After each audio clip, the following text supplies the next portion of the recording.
بسم اللہ الرحمن الرحیم۔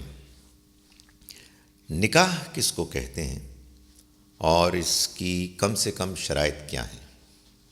نکاح اس فیصلے کو کہتے ہیں کہ جو ایک مرد اور ایک عورت ایک دوسرے کے ساتھ شوہر اور بیوی کی حیثیت میں رہنے کے بارے میں کرتے ہیں۔ یہ فیصلہ چونکہ ایک خاندان کے بننے کا اعلان ہوتا ہے، اس کا اعلان کیا جاتا ہے۔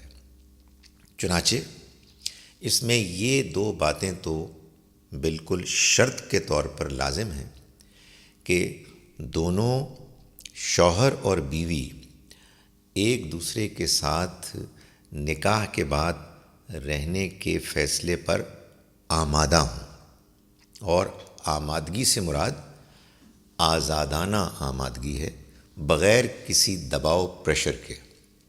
اور دوسری شرط یہ ہے کہ چونکہ یہ ایک نئے خاندان کا وجود میں آنا ہے، یہ کوئی چھپ کر کوئی آشنائی نہیں ہو رہی، تو اس کا اعلان ہونا چاہیے۔ یہ اعلان چونکہ ایک حقیقی اعلان ہے، اس لیے یہ اعلان سب سے زیادہ ان لوگوں کے سامنے ہونا چاہیے کہ جو لوگ شوہر اور بیوی دونوں کے قریب ترین رشتہ دار ہیں۔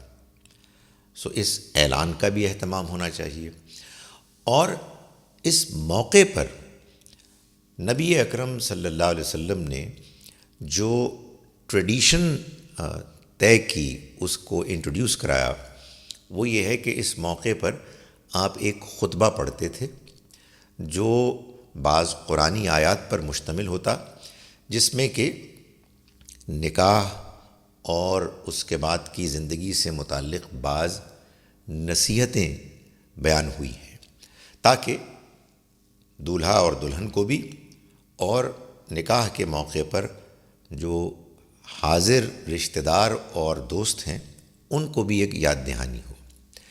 اس موقع پر مہر کا اعلان بھی کیا جاتا ہے، جو ایک ضروری چیز ہے۔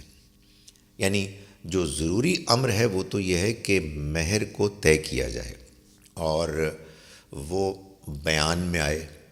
بہتر یہی ہے کہ اس کو ادا کر دیا جائے، لیکن یہ بھی ہو سکتا ہے کہ اس کو بعد میں غیر معجل ایک حیثیت میں ادا کیا جائے۔